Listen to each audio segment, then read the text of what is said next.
Hi hello नमस्कार आपण समस्त को गुड मॉर्निंग। आज मुझे साइंस रो उपधातु टॉपिक समस्ते धातु और अधातु विषय प्राय सब जानी तो आज आसतु आम उपधातु विषय जानिबा।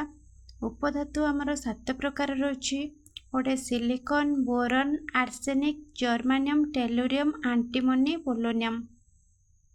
उपधातु रे उभय धातु और अधातुर गुण रही है। धातुर गुण रही है, अधातुर गुण रही है।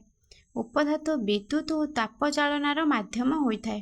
तो ये जो उपधातु आमर 7 प्रकार रही तार रासायनिक नाम जानिबा, तार व्यवहार जानिबा।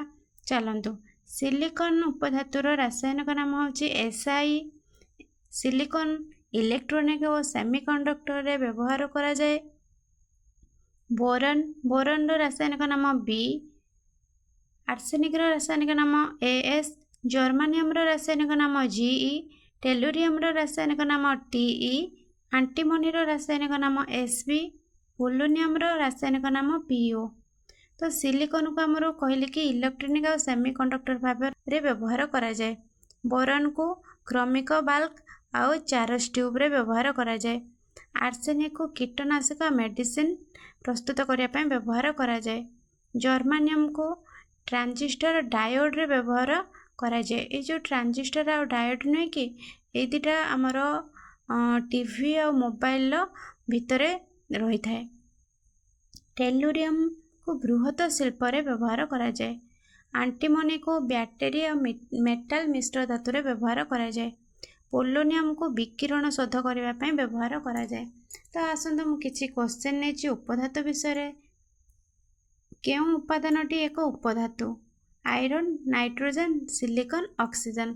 आपण जानि पारथबे एठी 7 प्रकार रछि। 7 प्रकार भितर गोटे अछि सिलिकॉन। सिलिकॉन उपधातु। तापर अछि तळे दिया जायतिबा केउंटी उपधातु नुहे। Boron, arsenic, antimony, calcium. तो ये तीनटा उपधातु भितर अछंती। कैल्शियम टी गोटे उपधातु नुहे। उपधातु माने अधिक भाग रे केउं कार्य रे व्यवहृत हुअंती? उपधातु माने अधिक भाग रे केउं कार्य रे व्यवहृत हुअंती? रोषेई उपकरण, इलेक्ट्रोनिक उपकरण, शस्त्र निर्माण रे, कृषि उपकरण रे। उपधातु माने अधिक भाग रे इलेक्ट्रोनिक उपकरण रे व्यवहृत हुअंती। तळे थिबा केउं उपादानटी एक सेमीकंडक्टर भाव रे व्यवहृत हुए? बोरन, नाइट्रोजन, अम्लजान, सिलिकॉन।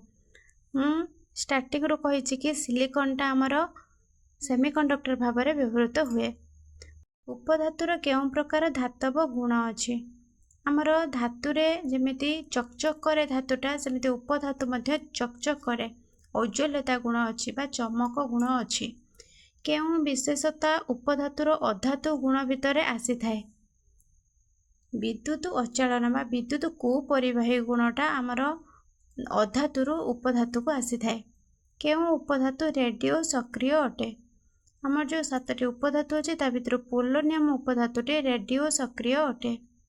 उपधातु एकाधिक ऑक्सीकरण अवस्था देखाए। कौन पई देखाए? काहेकि ना से अनेक धरणर जोग तैयारी करि पारे। तापरे अछि धातु आ अधातु पाखरे केउं स्थान रे उपादान गुड़िक उपधातु भावे परिचित? धातु आ अधातुर केउं जगार जो उपादान अछंती सेटा उपधातु बोली कहा जाए। सेटा होची विच्छेदक रेखा बा जिगजैग रेखा। जो आमर पीरियोडिक टेबल अछि सेटार जिगजैग रेखा पाखरे जो उपादान गुड़िक अछंती से गुड़िक होची उपधातु। उपधातु गुड़िक ब्रिटल कारण कौन पई ताको ब्रिटल कहा जाए? ना अनेक भागरे से गुड़िक भांगी जाती। उपधातु गुड़िक भांगी जाइथा। एंटीमनी उपधातु जल बा अम्ल सह क्रिया करी गैस उत्पादन करे। तो केउं उपधातु जल बा अम्ल सह प्रतिक्रिया करी गैस उत्पादन करे? सेटा होची एंटीमनी उपधातु। आ गोटे अछि हमर इंटीग्रेटेड सर्किट IC रे केउं उपधातु अधिक व्यवहार हुए? स्टार्टिंग रो कहि आछि कि सिलिकॉन उपधातुटा हमर सेमीकंडक्टर भाव रे व्यवहृत हुए। सेटा होची हमर इंटीग्रेटेड सर्किट। तापर अछि केउं रूप धातु उपधातु मध्य रे साधारण नुहे? आमर गैस रूप होची धातु उपधातु मध्य रे साधारण नुहे।